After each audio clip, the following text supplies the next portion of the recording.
The morning sun poured through the tall, dusty windows of the county courthouse, casting long rectangles of light across scuffed linoleum floors.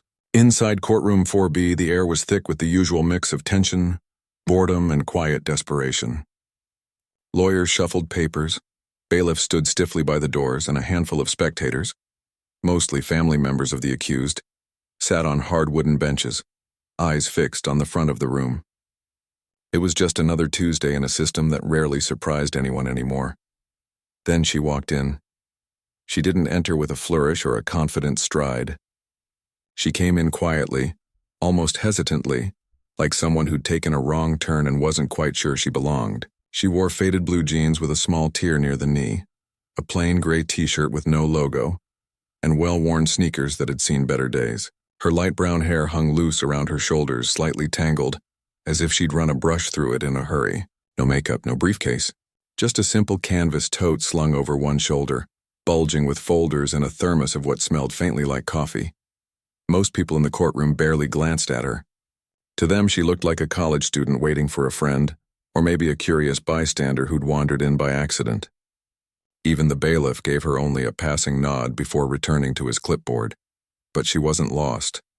She knew exactly where she was, and why she was there. She walked straight to the defense table, set her bag down, and began pulling out documents with calm, practiced movements.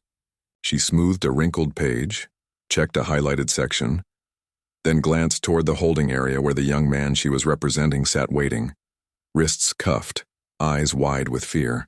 He was barely 19, accused of robbing a convenience store at gunpoint, a charge that could land him in prison for a decade or more. There was no physical evidence linking him to the crime, just a shaky eyewitness ID and a rushed police report. But in this system, that was often enough. At the front of the room, Judge Richard Holloway settled into his high-backed chair with the air of a man who'd seen it all and grown tired of most of it. In his late 60s, with silver hair combed neatly back and a permanent frown etched between his eyebrows, Holloway had been on the bench for over 20 years. He prided himself on efficiency, order, and what he called common sense. He didn't suffer fools, and in his eyes, courtroom theatrics and inexperienced lawyers wasted everyone's time. When he noticed the young woman at the defense table, he frowned slightly. He'd expected the public defender's office to send someone, maybe not a senior attorney, but at least someone who looked like they'd been to law school. This girl, she looked like she should be studying for finals, not standing before a judge in a felony trial. As the bailiff called the case, she rose to her feet. She stood straight but didn't puff out her chest or flash a practiced smile. She simply waited, hands resting lightly on the table. "Your Honor," she began, her voice clear but soft. "I'm appearing on behalf of the defendant today." Holloway peered down at her over his reading glasses. "And you are?" "Elena Carter, Your Honor. I've been retained pro bono for this matter." He blinked. "Retained? By whom?" "By the Southern Justice Project, sir. We filed the notice of appearance last week." Holloway flipped through his docket sheet, scanning the pages. He found the entry. Yes, there it was. Counsel, Elena Carter-esque. But the name meant nothing to him. No fancy firm attached. No reputation he recognized. Just a name on paper. He leaned back in his chair and let out a short, dry chuckle.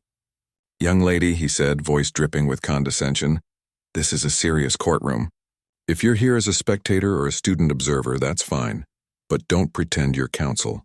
We don't have time for role-playing." A few people in the gallery shifted uncomfortably. The prosecutor, a sharp-dressed man in a navy suit who'd been sipping coffee from a paper cup, smirked into his cup. Elena didn't flinch. She reached into her bag and pulled out a laminated bar card, holding it up just enough for the judge to see. "I passed the Georgia bar 3 years ago, Your Honor. I'm also admitted to practice in federal court and the 11th Circuit." Holloway squinted at the card, then waved it away with a flick of his wrist. All right. But let's not waste time with theatrics. Are you prepared to proceed?" "I am, Your Honor." "Fine. Opening statements. Prosecution first." The prosecutor stood smoothly, adjusted his cufflinks, and launched into a polished, confident summary. He painted a picture of a violent, premeditated crime. A young man with a record, a single juvenile trespassing charge. But he made it sound far worse. Who'd allegedly pointed a gun at a terrified clerk and fled with cash from the register. He spoke with the easy authority of someone who'd done this 100 times before. When it was Elena's turn, she stepped forward slowly. She didn't pace or gesture dramatically. She just spoke, her voice steady and calm. "Your Honor, members of the court," she began, "my client is innocent. There is no gun, no fingerprints, no surveillance footage placing him at the scene. The so-called eyewitness admitted under oath during the preliminary hearing that he only saw the suspect for 3 seconds, in poor lighting, and from behind a glass counter. Yet based on that, an innocent young man has spent the last 6 weeks in jail, away from his family, his job, and his life." She paused, letting the words sink in. "This case isn't about justice. It's about convenience, and my client shouldn't pay the price for a rushed investigation." Holloway sighed audibly. "Counselor, save the speeches for closing arguments. Stick to the facts." "I am, Your Honor," she replied gently. "The facts are that there's no evidence." He waved a hand. "Proceed with the trial. Call your first witness." But from that moment on, Holloway treated her like an inconvenience. Every time she stood to object, he cut her off mid-sentence. When she cited a case to support a motion, he'd mutter, "That's not binding here," without even looking it up. At one point, when she asked for a sidebar to discuss a sensitive evidentiary issue, he said loudly enough for the whole room to hear, "Sweetheart, if you don't know the rules of evidence by now, maybe you should have studied harder." The prosecutor didn't hide his amusement. Even the court reporter glanced up from her machine with a look of quiet pity. But Elena never raised her voice, never rolled her eyes, never showed frustration. She simply kept working, organizing exhibits, taking notes, watching the witnesses with sharp, focused eyes. She asked precise questions, never wasting a word, and when the arresting officer took the stand and claimed the suspect matched the description perfectly, she zeroed in on the discrepancy. The original police report described the suspect as having a beard and wearing a red hoodie. Her client was clean-shaven and had been wearing a white t-shirt the night of the arrest, confirmed by time-stamped security footage from his workplace, which she calmly entered into evidence. Holloway barely glanced at the video. "Motion to admit is granted," he said flatly, as if it were a minor detail. But those watching closely, like the elderly woman in the back row who'd come to support her grandson's friend, or the young intern from the public defender's office sitting in the corner, saw something different. They saw a lawyer who wasn't rattled by disrespect, who wasn't performing for the judge, but was laser-focused on one thing, proving her client didn't do what he was accused of. During a short recess, the young man in custody was brought back to the holding cell behind the courtroom. Through the small window in the door, he caught Elena's eye. She gave him a small, reassuring nod. He swallowed hard and nodded back. For the first time that day, his shoulders relaxed just a little. Back in the courtroom, Holloway returned from his chambers, sipping from a ceramic mug. He glanced at Elena, still sorting papers at the defense table, and shook his head almost imperceptibly. To him, she was just another well-meaning but out-of-her-depth idealist, probably fresh out of law school, volunteering for a cause, thinking she could change the world one case at a time. He'd seen dozens like her, most burned out within a year. What he didn't know was that this girl in jeans had spent the last week tracking down the store's night shift manager, who'd been on vacation during the arrest and never interviewed. She'd reviewed every frame of the store's external security footage the police had dismissed as not useful.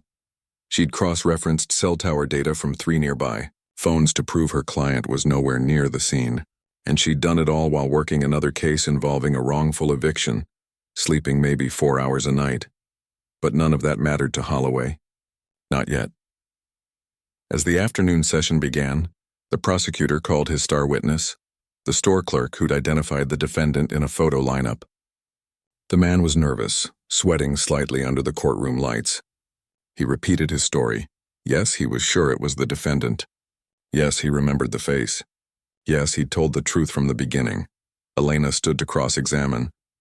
"Mr. Davis," she began, "you testified that you were working the evening shift on June 12th, correct?" "Yes."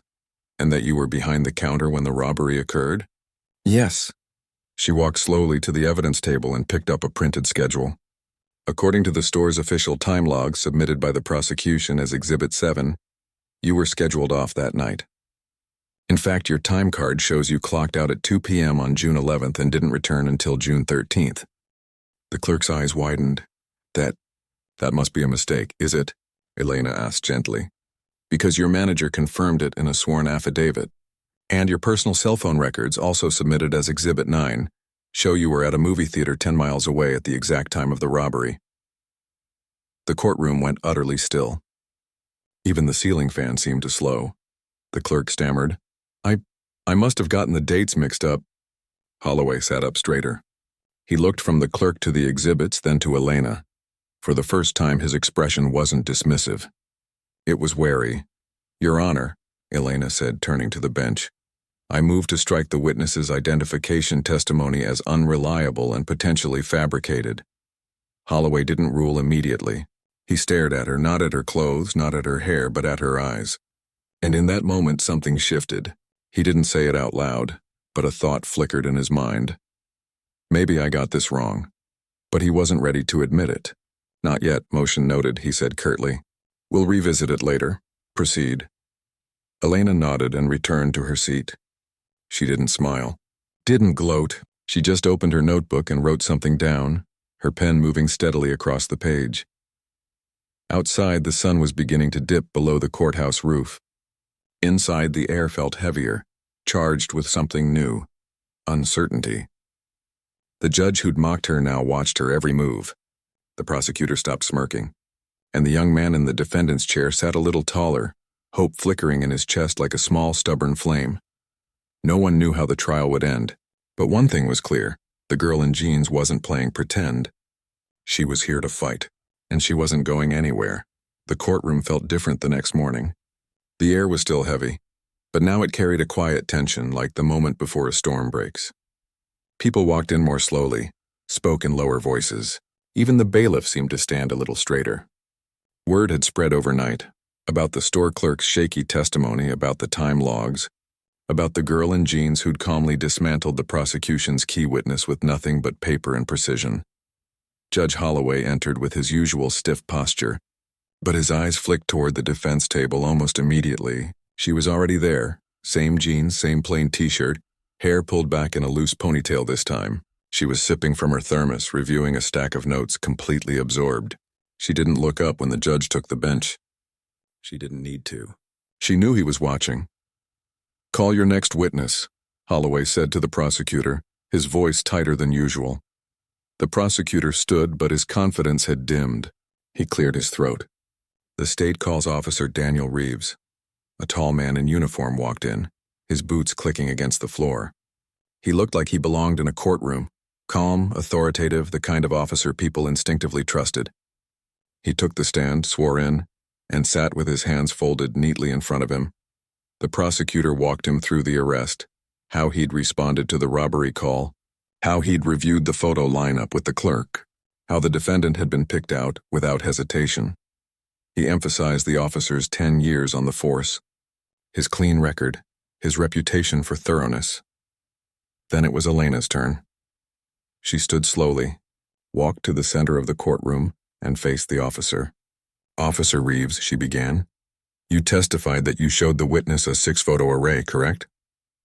Yes, and that he identified my client immediately? He pointed to photo number 3 and said, and that's him. She nodded. But you didn't record that identification, did you? No, ma'am. It wasn't required. Was it documented in your report? Yes. She walked back to her table, picked up a copy of the police report, and flipped to a page. Your report states witness viewed photos and identified suspect, and that's it. No timestamp. No note about whether he was certain. No mention of whether you gave him any instructions, like telling him the suspect might not be in the lineup. That's standard procedure, the officer said, shifting slightly. Is it? She asked gently. Because according to the Georgia Law Enforcement Training Council guidelines, updated just last year, officers are strongly encouraged to record or document the full identification process, including the witness's level of certainty. Did you follow that guidance? The officer hesitated. I followed department protocol, which is, we don't record lineups unless it's a homicide or major felony. This is an armed robbery, Elena said. A felony carrying up to 15 years. Doesn't that qualify? The officer didn't answer. She let the silence hang for a beat, then turned to the judge. Your Honor, I'd like to introduce Defense Exhibit 12, a copy of the current GLETC Guidelines on Eyewitness Identification, issued March of this year. Holloway glanced at the prosecutor, who gave a tight nod. Admitted, the judge said. Elena turned back to the officer. You also testified that my client matched the description given by the witness. But the original 911 call described the suspect as 6 feet tall, wearing a red hoodie, and possibly armed with a black handgun. My client is 5'8", was wearing a white t-shirt that night, and no weapon was ever recovered. Isn't that correct? Yes, but... And the photo array you used, she continued, cutting him off smoothly, included 5 other men who were all clean-shaven, light-skinned, and wearing similar clothing. But my client was the only one with short hair and a visible tattoo on his neck. Doesn't that make him stand out? The officer shifted again. I don't know. Maybe. In fact, Elena said, pulling out another photo, this is the actual lineup. As you can see, my client is the only one looking directly at the camera. The others are angled slightly away.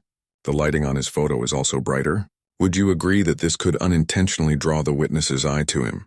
The officer stared at the photo, jaw tight. I suppose it's possible. Possible, Elena repeated softly. And yet, based on that flawed process, a young man has been locked up for weeks, lost his job, and faces years in prison.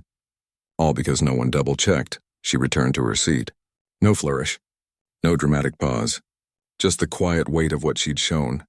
This time Holloway didn't brush it off. He leaned forward, elbows on the bench, fingers steepled.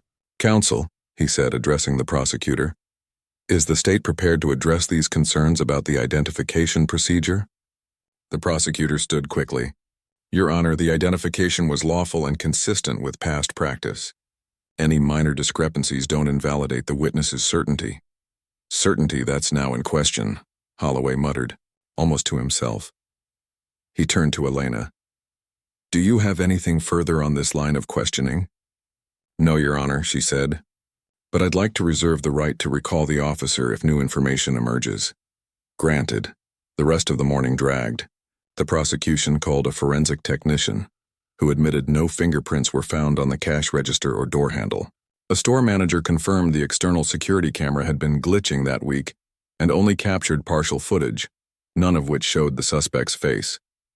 Each witness chipped away at the state's case, and each time, Elena's questions were short, sharp, and impossible to ignore. During lunch recess, Holloway stayed in his chambers longer than usual. He didn't eat. He sat at his desk rereading the docket entry for Elena Carter. He Googled her name on his personal phone, something he rarely did. The search results surprised him. Articles from legal journals, a profile in a civil rights newsletter, a mention in a federal appeals brief. Nothing flashy, no headlines, but consistent, serious work. High-stakes cases. Wins in places where wins were rare, he frowned. Why hadn't he heard of her before? And why was someone with that kind of background wearing jeans in his courtroom? Back in the gallery, the young man's mother sat alone on a bench, twisting a tissue in her hands. She'd been coming every day, rain or shine, always sitting in the same spot. She hadn't said much to anyone, but her eyes never left her son. When Elena walked past her on the way back from lunch, the woman looked up. Thank you, she whispered. Elena stopped. For what? For not giving up on him. Elena crouched slightly so they were eye level. I'm not giving up, she said quietly. And neither should you. The woman nodded, tears welling but not falling. He's a good boy. He works nights at the auto shop. He sends money home every week. He just wouldn't do something like this. I know, Elena said, and she meant it. The afternoon session began with the prosecution resting its case. They had little choice. Their evidence was crumbling, and dragging it out would only make them look desperate. Holloway turned to Elena. Defense ready to proceed? Yes, Your Honor. She called her first witness. The night shift manager from the convenience store, the one who'd been on vacation during the arrest. He was a soft-spoken man in his 50s, wearing a work uniform with a name tag that read Carl. Under Elena's gentle questioning, he explained that he'd reviewed the store's internal logs after hearing about the arrest. The clerk who ID'd the suspect, he wasn't even scheduled that night, Carl said. I checked the time clock myself. He logged out at 2 p.m. the day before. Didn't come back until 2 days later. Did you tell the police this? Elena asked. I tried. Left 3 messages. Never got a call back. She turned to the judge. Your Honor, this is the affidavit I referenced yesterday. Signed, notarized, and submitted before trial. Holloway nodded. Noted. Next, she called a digital forensics expert, a quiet woman with glasses and a calm voice, who explained how she'd analyzed cell tower data from the night of the alleged robbery. Based on signal triangulation from 3 nearby towers, she said, the defendant's phone was consistently located within a quarter-mile radius of the auto repair shop where he worked, over 7 miles from the convenience store, between 8 p.m. and midnight. The prosecutor tried to poke holes in the testimony, suggesting the phone could have been left at work while the defendant went elsewhere. But the expert held firm. The phone connected to apps, sent texts, and used data throughout that window. It was in active use, not sitting on a shelf. Elena didn't need to say more. The timeline was clear. Then came the video. She played the security footage from the auto shop, grainy, black and white, but unmistakable. There was the young man in his work uniform, changing oil on a sedan at 9:17 p.m., the exact time the robbery was reported. The courtroom was silent. Even the clock on the wall seemed to tick louder. Holloway stared at the screen long after it went dark. His earlier mockery felt like a distant, embarrassing memory. When Elena returned to her seat, she didn't look triumphant. She looked tired, but focused, like someone who'd carried a heavy weight for miles and wasn't about to drop it now. The prosecutor stood for rebuttal, but his heart wasn't in it. He called no new witnesses. He just asked a few weak questions about possible errors in the cell data and uncertainty in the video timestamp. It was clear he knew he'd lost. As the day wound down, Holloway addressed the jury. Given the evidence presented, he said, his voice uncharacteristically measured, you may consider whether the state has met its burden of proof beyond a reasonable doubt. It wasn't an instruction, it was a warning. And everyone heard it. After the jury left for the day, Holloway lingered on the bench. He watched as Elena packed her things, carefully placing each document back into her canvas bag. She helped the young man stand, whispered something that made him nod, then walked with him toward the holding area. Before she reached the door, Holloway cleared his throat. Counselor, he said. She turned. He hesitated, then said, that video from the auto shop, was it time-stamped by a certified system? Yes, Your Honor. Verified by the shop's IT provider and notarized. He nodded slowly. Good work, it wasn't an apology, not yet. But it was something. She gave a small smile.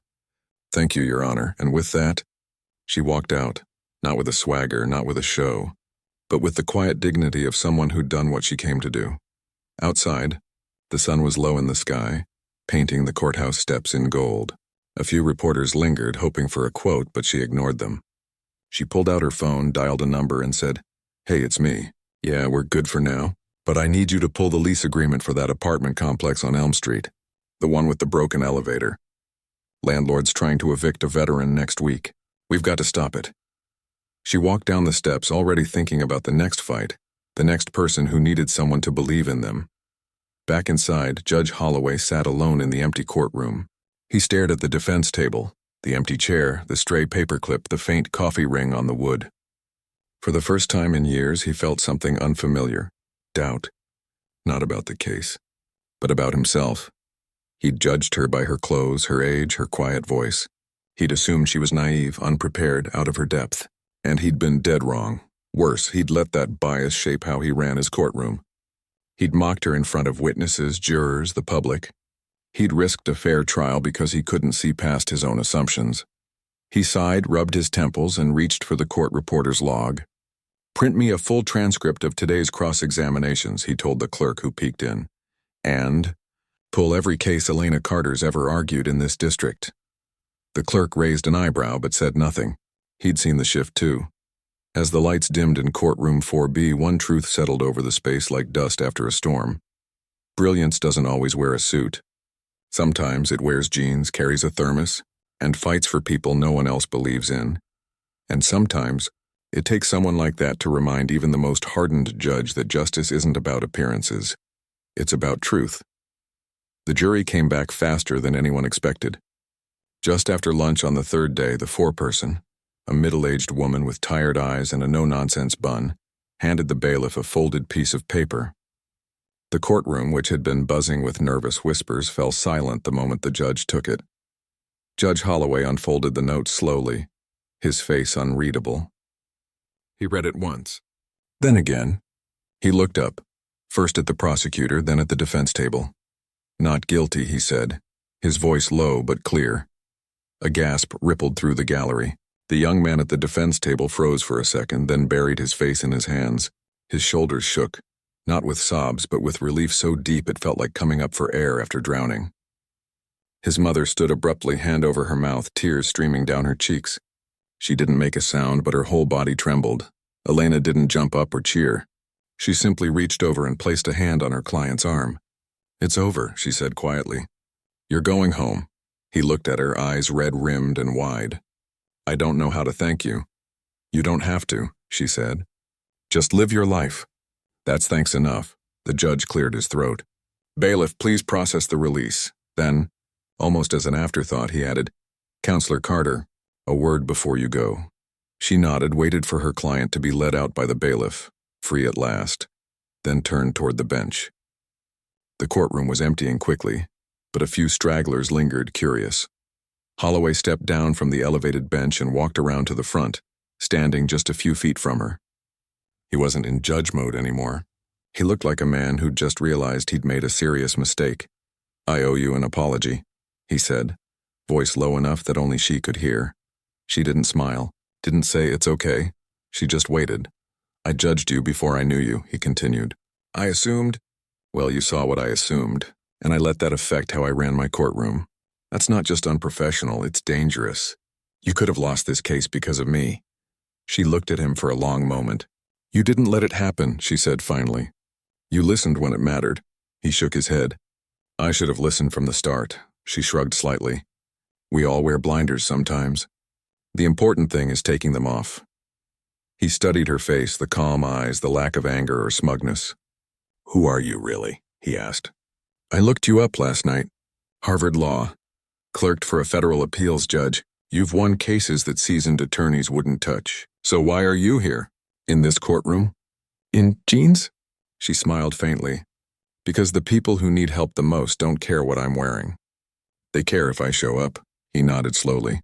"And do you always take cases like this?" "Pro bono, no fanfare. Only the ones where someone's life is on the line," she said. "Not just prison, dignity, family, future. Those things matter just as much." He was quiet for a while.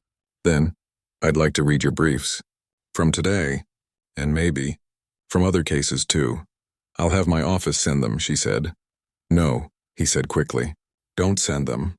I'll pull them myself." "I should have done that before." She gave a small nod. "Fair enough." They stood there for a moment, the weight of the unspoken hanging between them. Not just about this case, but about all the times judges, lawyers, cops, and systems had written people off because they didn't look the part. Then she slung her canvas bag over her shoulder. "I've got another hearing across town in an hour. An elderly couple facing eviction. Their landlord shut off their heat in January." Holloway blinked. "You're going straight to that?" "Someone has to," she said simply. He watched her walk out. Same steady pace, same quiet presence. No victory lap. No press interview. Just the next person who needed help. But the story didn't end there. Later that afternoon, as Holloway sat in his chambers reviewing the trial transcript, his clerk knocked on the door. "Sir, there's something you should see." He held out a printed email. It was from the court administrator's office. Subject line, "Urgent misconduct complaint filed." Holloway's stomach dropped. He opened it. It was from the Southern Justice Project, the same group Elena worked with. But it wasn't about him. It was about the arresting officer. According to the complaint, Officer Reeves had a pattern. Over the past 3 years, 5 different defendants, all young, all from low-income neighborhoods, had been identified through suspicious photo lineups he'd administered. In 3 of those cases, the charges were eventually dropped when alibis surfaced. In one, a man spent 8 months in jail before a surveillance video proved he was innocent. And in every single case, the officer had failed to document the identification process properly. Worse, internal affairs records showed 2 prior complaints against him for suggestive witness procedures, both dismissed due to lack of evidence. Holloway read the email twice. Then he leaned back in his chair, staring at the ceiling. He'd let that officer testify without question. He'd accepted his word because he wore a badge and spoke with authority. Just like he'd dismissed Elena because she wore jeans and spoke softly, the pattern was the same. The bias was the same. Only the victims were different. He picked up the phone. "Get me the chief of police," he said, "and pull every case Officer Reeves has been involved in over the last 5 years. I want them on my desk by tomorrow." That evening, Holloway didn't go straight home. He stayed late, poring over old dockets, reading motions he'd skimmed before, re-examining rulings he'd made on autopilot. He found 3 other cases where the defense had raised concerns about identification procedures, cases he'd brushed aside with comments like standard police work or witness seems credible.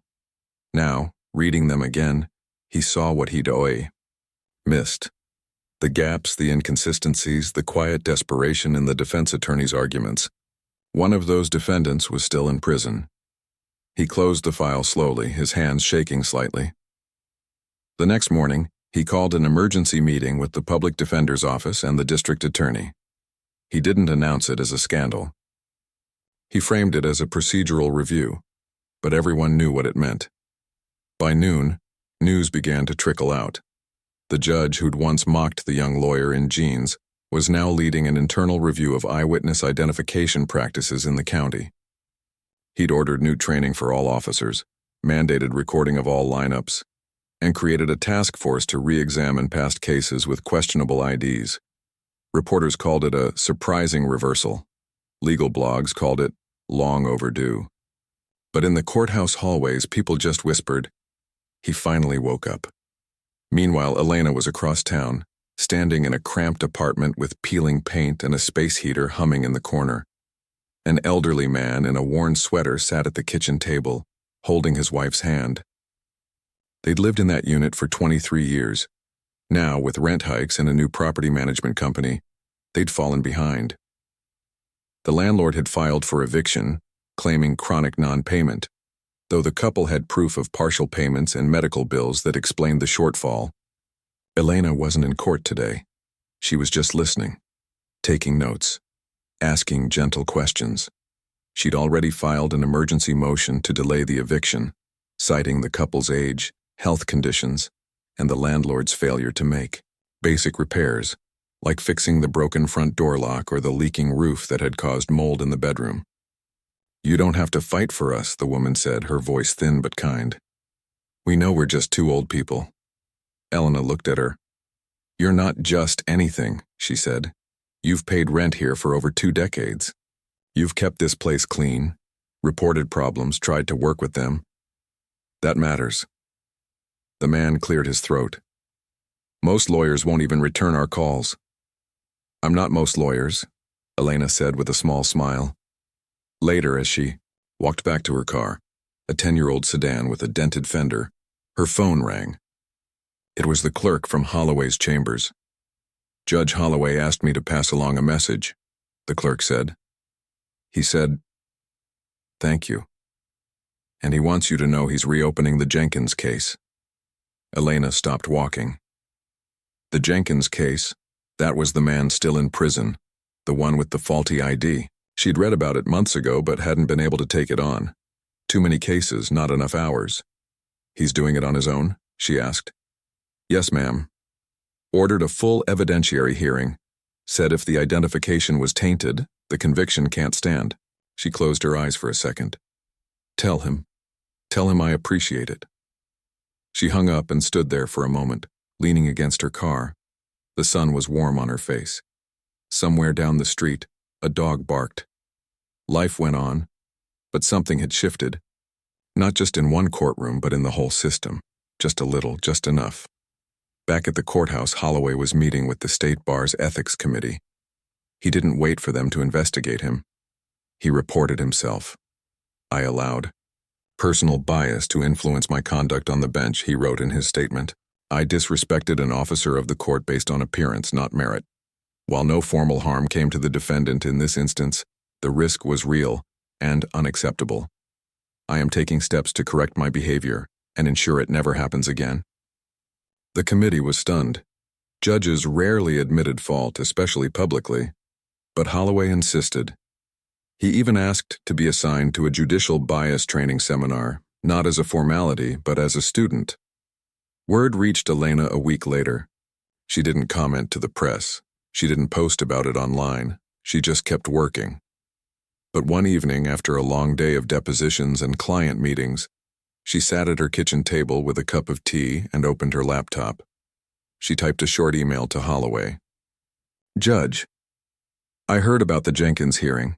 Thank you for doing the right thing, even when it was hard. That's what justice looks like. Not perfection, just course correction. Elena. She hit send and closed the laptop. The next morning, she was back in court, this time in a different county representing a single mother fighting to keep custody of her children after a false accusation from a vengeful ex. She wore the same jeans, the same plain top. No one knew her name. No one clapped when she walked in. But she didn't need that, because somewhere, a young man was back at his job, fixing cars and sending money home. Somewhere, an elderly couple was sleeping safely in their apartment, heat humming through the vents. And somewhere, a judge was reading case files late into the night, determined not to look away again. Justice wasn't a grand speech or a dramatic moment. It was showing up. It was listening. It was being willing to change your mind. And sometimes, it started with a girl in jeans who refused to be dismissed. The weeks after the trial should have been quiet. For most lawyers, a win like that, especially one that exposed serious flaws in a police investigation, would mean interviews, maybe a feature in the local paper, or at least a few congratulatory calls from colleagues. But Elena didn't get any of that. She didn't want it. She was already knee-deep in the next case, helping a disabled veteran stop an illegal eviction from the apartment he'd lived in for 15 years. The landlord had sold the building to a new company that wanted to rebrand the units, code for doubling the rent and pushing out long-term tenants. She spent her days in cramped housing courtrooms, poring over lease agreements, utility records, and city housing codes. She met with tenants in laundromats and church basements, listening to stories about broken heaters, leaking ceilings, and sudden rent hikes they couldn't afford. She never carried a fancy briefcase, just her worn canvas bag, a thermos of strong coffee, and a notebook filled with scribbled notes in neat slanted handwriting. But even in the middle of all that, word about what happened in courtroom 4B kept spreading, quietly, like ripples from a stone dropped in still water. One rainy Tuesday, as she waited for a housing judge to call her case, a man in a dark suit approached her. He looked to be in his late 50s with tired eyes and a slight limp. He didn't introduce himself right away, just stood there for a moment, watching her flip through a stack of repair requests. "You're the one who got that kid off in Holloway's courtroom," he said finally, voice low. She looked up. "I represented him, yes." He nodded slowly. "My brother was in a similar spot a few years back. Wrong place, wrong time. They pinned a burglary on him because he fit the description. No evidence, just a shaky ID." He paused, swallowed hard. He took a plea. Didn't think he had a chance, spent 2 years inside. Elena closed her folder. "I'm sorry." "He's out now," the man said. "But he's not the same. Lost his job, his girlfriend, his confidence, like part of him stayed in that cell." He looked at her directly. "If someone like you had been there, maybe it would have been different."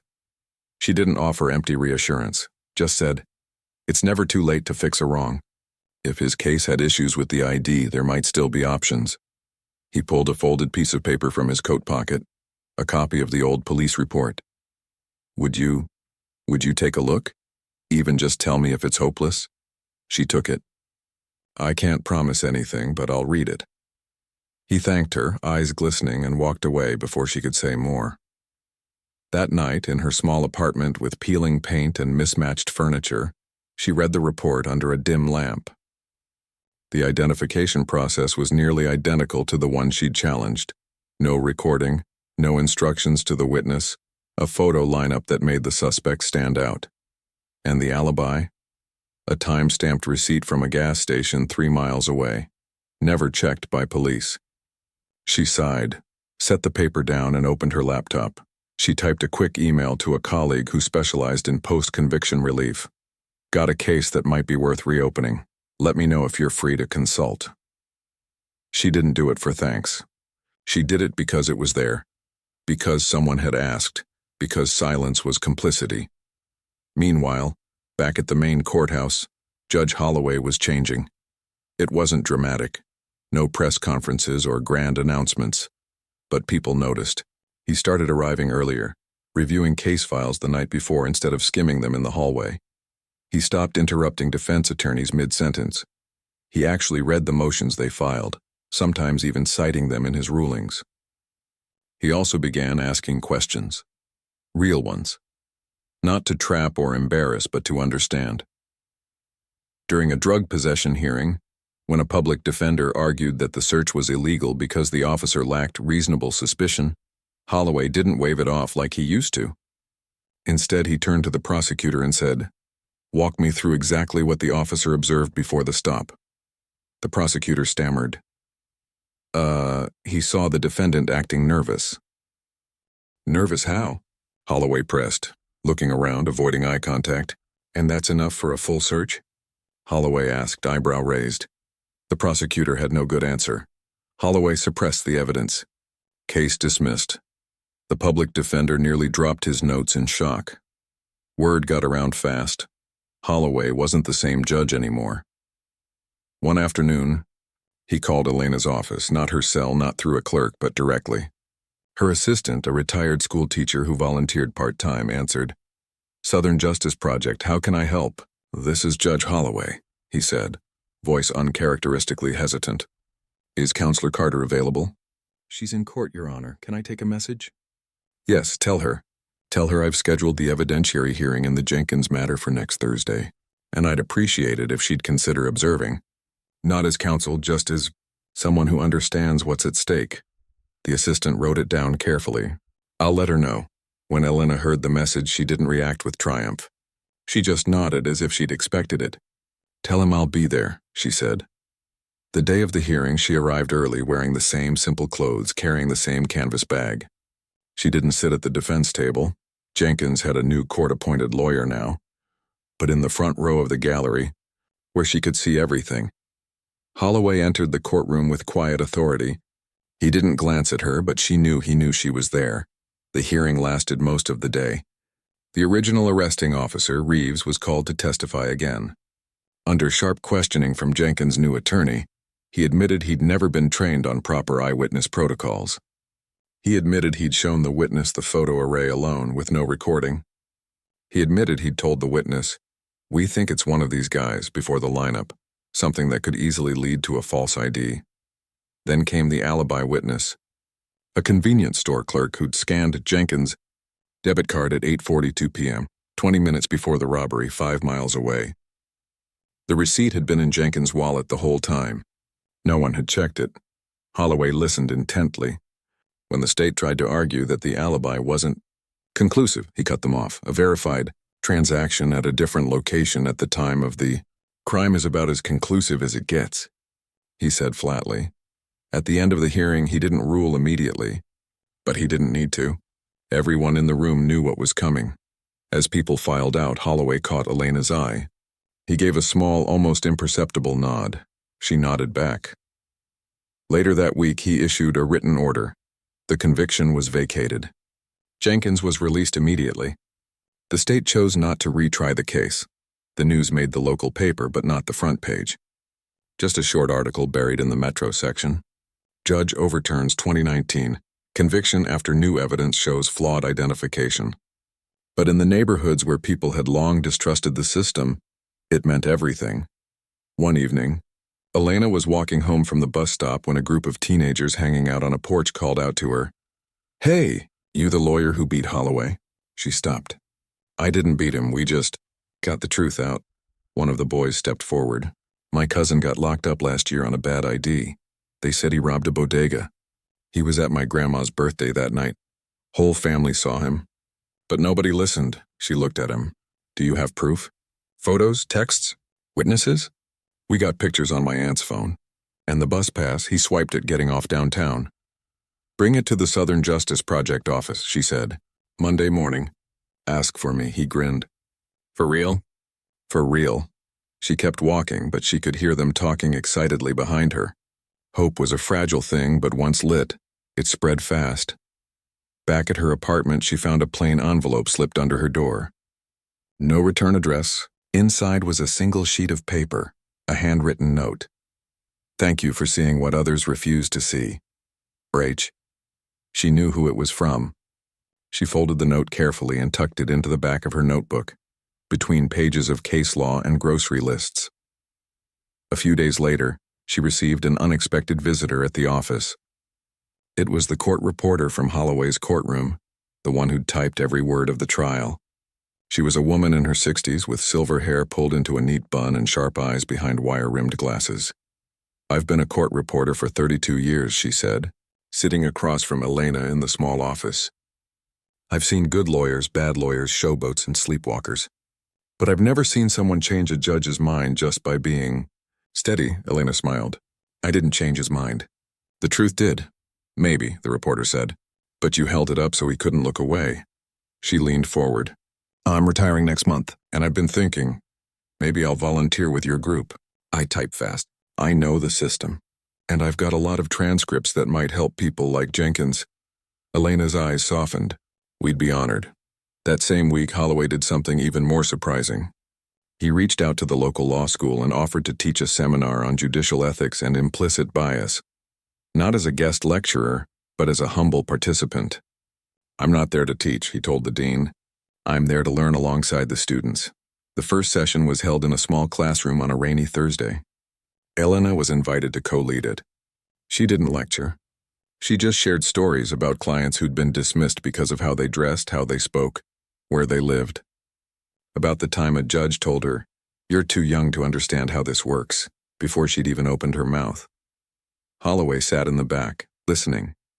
When it was his turn to speak, he didn't defend his past. He owned it. I thought I was being efficient, he said, voice rough with emotion.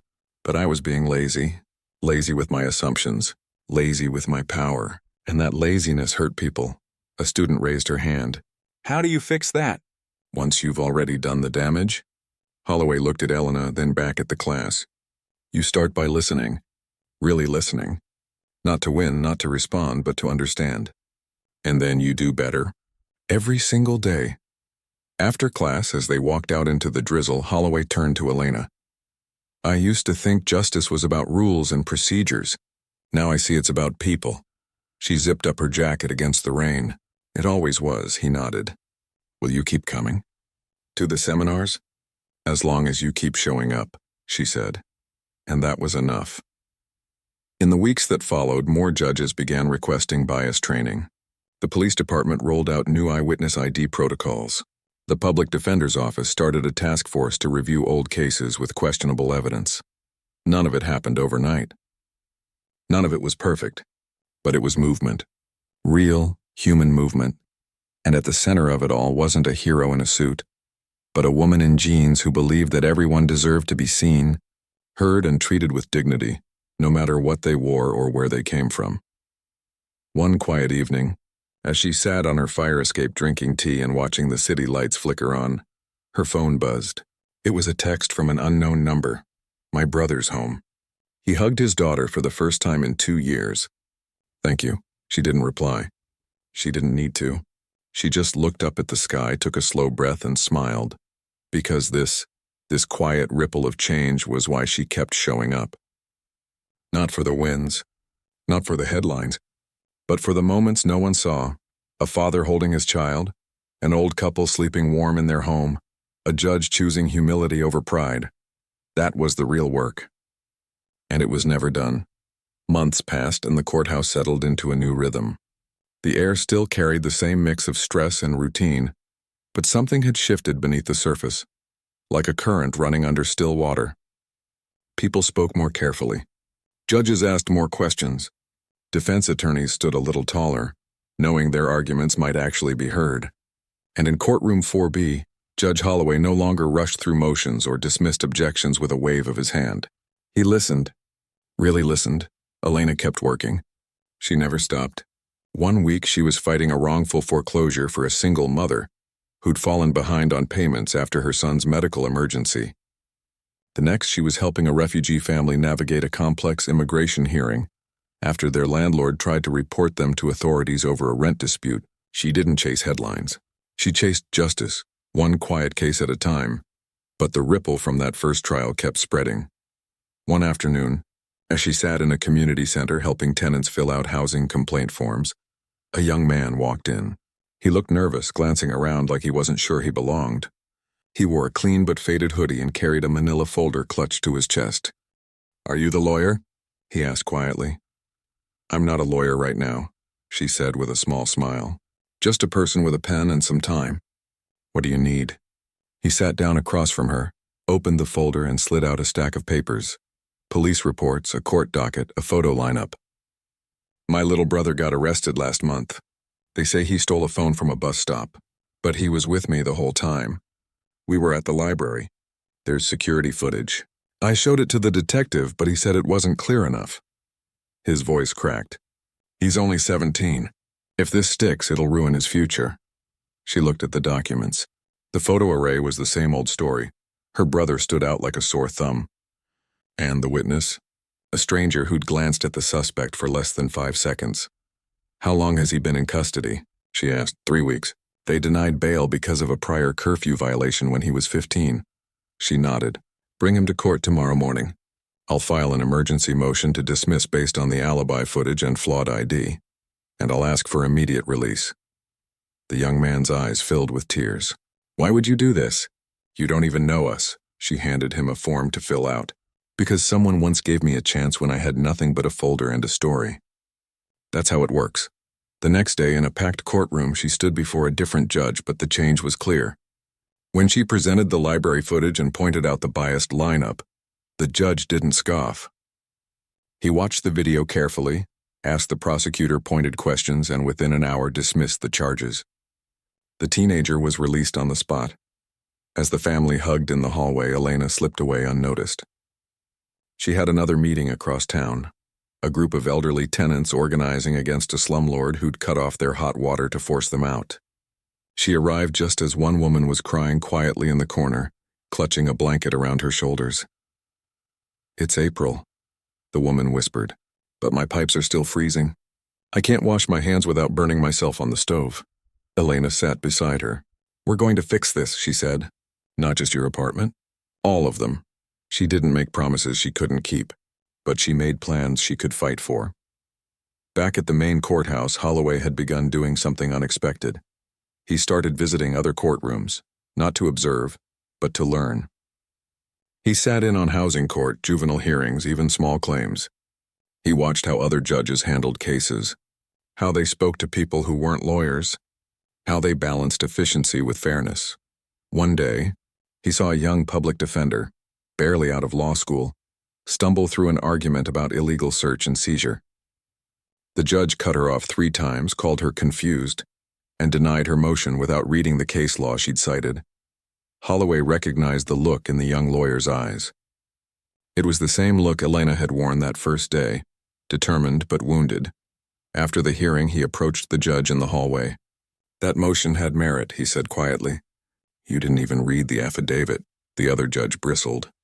"Holloway, since when do you police how I run my courtroom?" "Since I realized I used to run mine the same way," Holloway replied.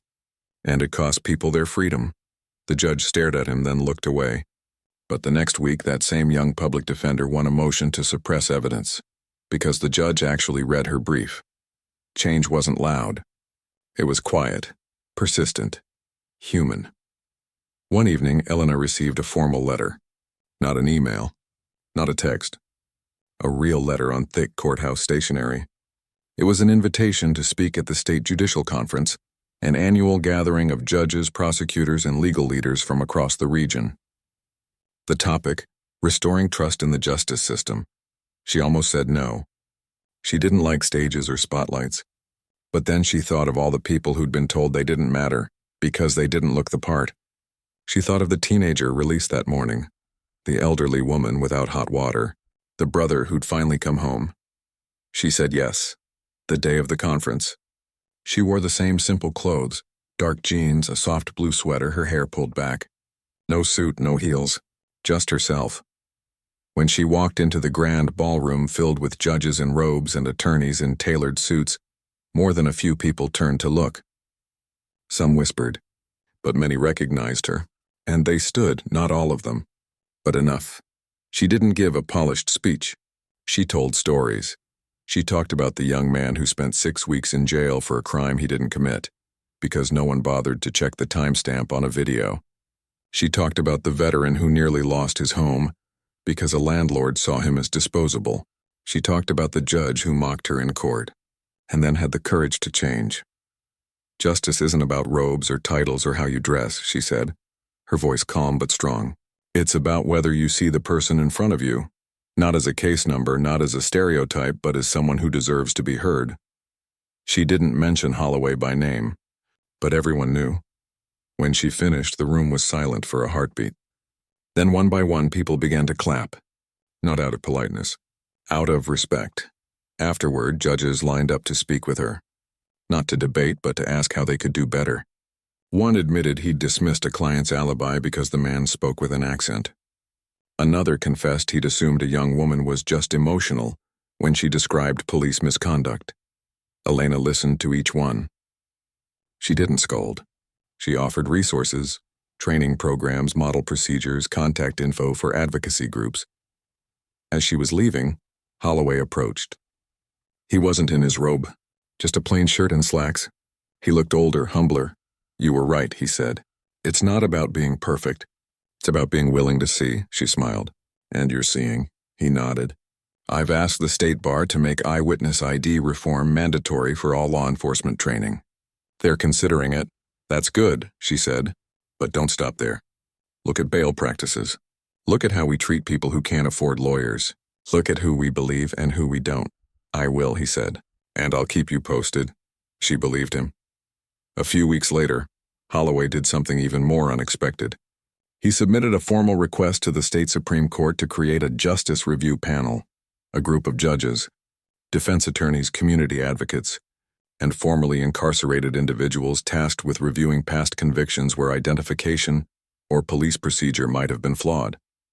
It wasn't a guarantee of justice, but it was a door left open, and Elena?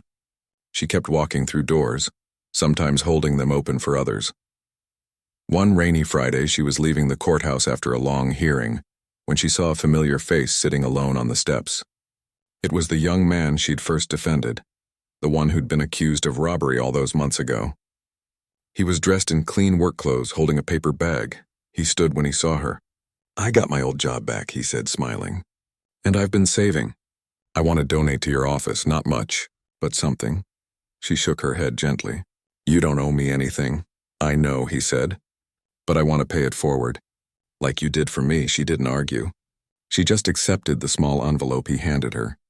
Inside was a handwritten note and a check for $75, probably a week's worth of his wages. That night, she used the money to buy bus passes for 3 clients who couldn't afford to get to court. The cycle continued. Months turned into a year. The changes weren't earth-shattering, but they were real. More lineups were recorded. More alibis were checked. More judges paused before making assumptions. And Elena, she never became famous. She never wrote a book or started a nonprofit with her name on it.